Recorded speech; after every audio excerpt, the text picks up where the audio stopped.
Another ring of fire volcano just blew. This is February 12th news. Dukono Volcano sends volcanic ash cloud 6,000 feet into the sky in Indonesia. And if we look at the map, we'll see that it's in the area of where we had the super shear supersonic quake in September. I just posted a video on that having to do with the supersonic quakes. And from what the scientists did point out to, they believe that the pole shift that's going around 34 miles a year has something to do with the increased movement of the tectonic plates of the Earth everywhere. And this is, of course, on the Ring of Fire, Indonesia. This is where we have a tremendous amount of Ring of Fire, of course, but especially Indonesia, big earthquakes and volcanic activity. And the super shear earthquakes, as we know, are supersonic earthquakes. They go anywhere from 9 to 11 Mach. That's the speed of sound, 9 to 11 times as fast as the speed of sound. When you hear the first boom and the shaking from the supersonic boom of the earthquake, that'll give you 2 or 3 seconds at the most to take cover, because that's when the really bad shaking is going to start. But anyway, this is the new volcano that has erupted in the vicinity of where the it could be, as we know, and as the geologists tell us, an earthquake will, of course, affect a volcano, the magma chamber of a volcano, especially a strong earthquake. And as you can see from the map, they're very close. They're in the same area exactly. And this is what we're having now, the Dukono Volcano, and it sent volcanic ash 6,000 feet into the sky in Indonesia. This is on Sign of the Times by Liam Doyle from Express UK, February 12th article. The Dukono Volcano, Indonesia, has erupted over the past few days, he says, ejecting columns of ash high into the air, months after violent activity from the area of Mount Agung that shook the nation as well. Indonesia's Mount Dukono, based on Halmahera Island to the east of the country, has been ejecting ash over the last day, with a continuous fog exploding from the main crater. This is according to Indonesia's volcanic survey. Indonesia has a whopping 127 active volcanoes, and they all pose significant risk to 5 million people living nearby.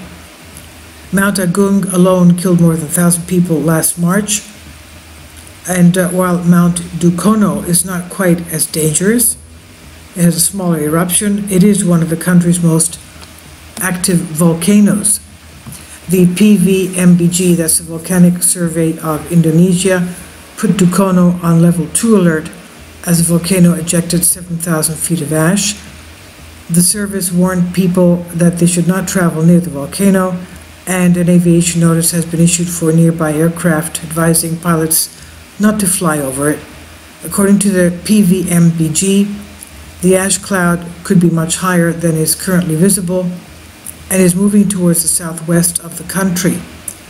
A separate warning for people traveling nearby says ash coming from the volcano could be dangerous to the respiratory system. The PVMBG spokesperson said communities around Dukono and visitor tourists are not to move, climb, or approach the Malumpang Warirang crater within a 2-kilometer radius. That's about 1.25 miles. Quote, eruptions with volcanic ash periodically occur, and the distribution of the ash follows the direction and speed of the wind, so the ashes of the ash area are not fixed.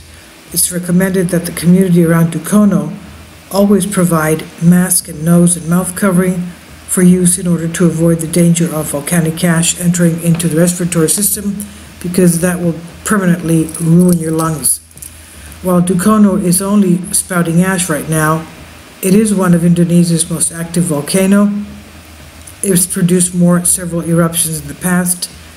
Dukono's first monitored volcano eruption was in 1550, and it caused death and destruction in Halmahera Island, but exact losses, of course, are not known from that time.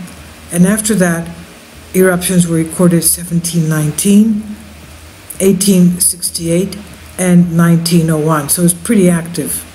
More recently, volcano has been erupting continuously since 1933.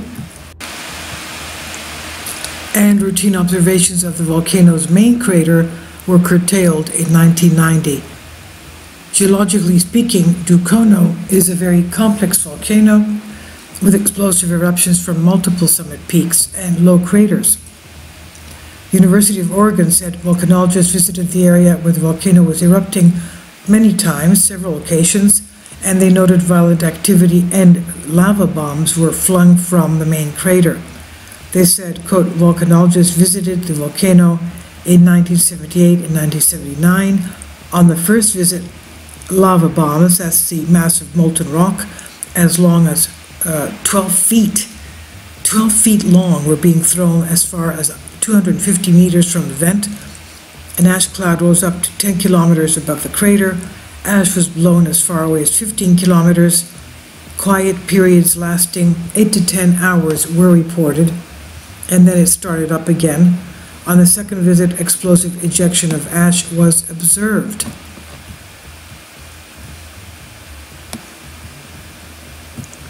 Dukono Volcano, one of the several active volcanoes on Halmahera Island, North Maluku Province in Indonesia, northeast Indonesia, and nearby one finds Ibu and Gamkonora volcanoes, as well as the Gamalama, which forms the small island of Ternate off the west coast, one of the main entry portals to the region due to its regional airport, and further south again lies further small islands formed by Makian volcano. So all these are volcanic islands, as we know. The Halmahera magmatic arc is associated with eastward subduction of the Molucca plate under the Halmahera, so it's a subduction zone. That's why we have similar things going on the other side of the Pacific, of course, on the Cascadia subduction zone under California, just off California, and the Juan de Fuca plate. And that's where we have our super shear earthquakes of the San Andreas fault line, and of course the volcanic arch all along California, and we have the Long Valley supervolcano, and we have the Yellowstone supervolcano, all part of the Ring of Fire, because that's where the Pacific plate is plunging underneath the North America plate. So this is the other side of that, is of course this region here in Indonesia. Only about 80 kilometers further west, the Molucca plate subducts westward under northern Sulawesi.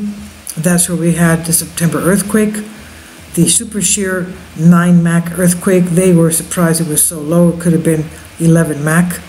Anyway, they're forming the North Sulawesi Sagihi Island magmatic arch, also encompassing several active volcanoes, the Lokon, Epung, and the Soputan, and the Agung, and all those.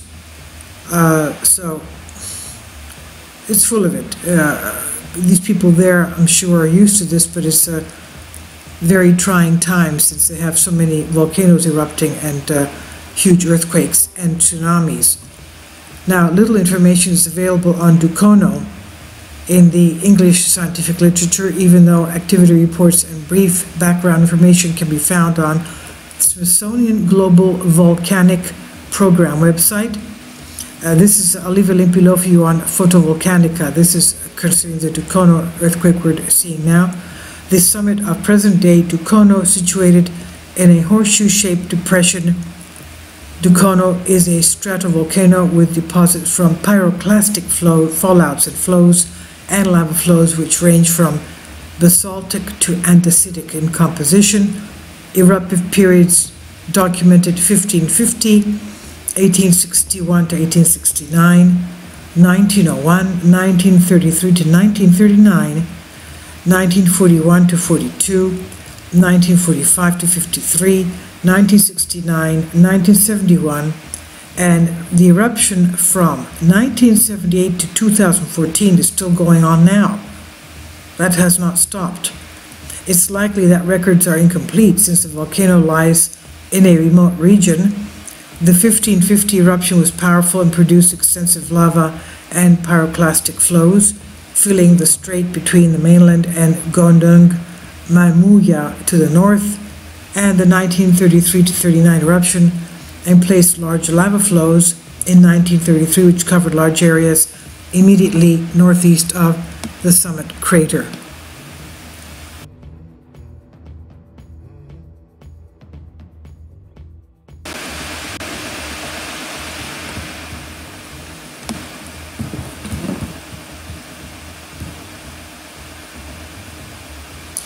This is where the earthquake took place, 7.5 Richter, that liquefied the area, and that also brought in a tsunami. If you see the video before this one having to do with the pole shift and the super earthquakes, that this earthquake was an example of, although it could have gone much faster than it did at the rupture of it.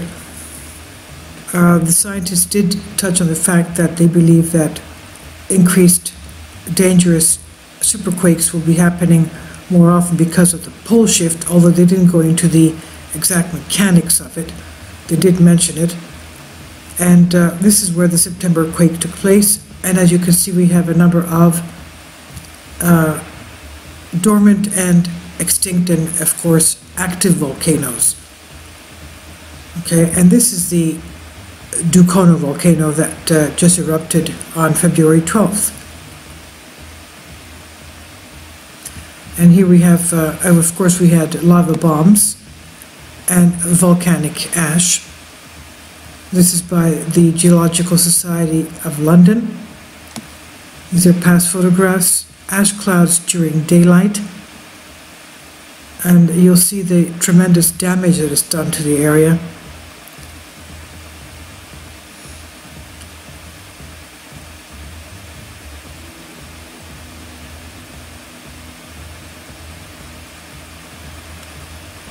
Nice images of people that obviously were there. They got close enough to it. This is all ash covered, as you can see. All ash covered. Daylight photos. And this is night. The aftermath of powerful eruption. Copious lightning in the ash clouds. Crater flanks peppered with glowing lava bombs, as we can see here. Amazing. And these are evening ash clouds, as you can see. Cloud face and bombs. Lava bombs, Strombolian activity. Again, you see this going on. And after this eruption, they're visiting the crater rim. See what's going on. You can see it's all covered with ash. Again, climbing towards the cone. And the first bomb craters approaching the rim. This is a past eruption, but this is going to end up as to what it's going to be looking like after this one. This is the nearby Mamuya volcano. It's not far off, as you can see. It's pretty close. And the various flanks of it. And fresh impact crater containing small bomb. There you go. Lava bomb. And more of the Dukono Volcano crater with the ash. Ash continuing, gas and ash eruptions, fumaroles inside the crater walls here.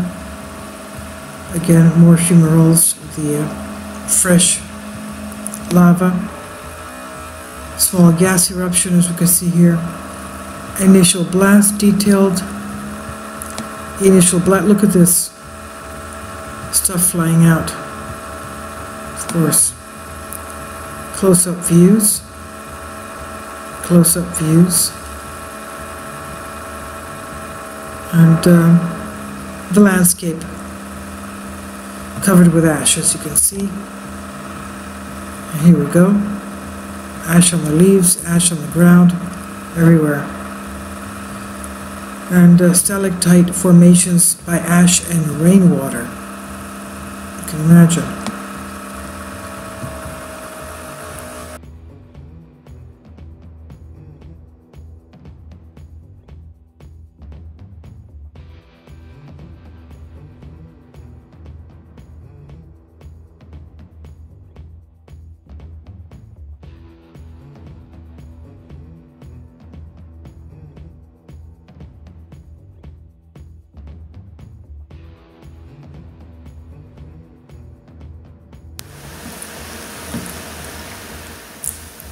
If you'd like to join me on my Patreon account, you will hear content not covered by mainstream media. These riveting stories will be based on my research, and I will state my opinions and give my personal insight on diverse and controversial subjects and world events not covered by mainstream media, and not supported by YouTube guidelines. So whatever I have on my Patreon, most of those will not be on my YouTube channel. Please consider becoming a member today. More of the most significant and important videos will be on my Patreon channel. Your support helps me to continue my research and keeps this YouTube channel alive. And we depend on your support, your generous charity, because we help economically challenged families here in Athens, Greece, in Kapota, and we also help the young generation with university tuition and the community around our church. Thank you.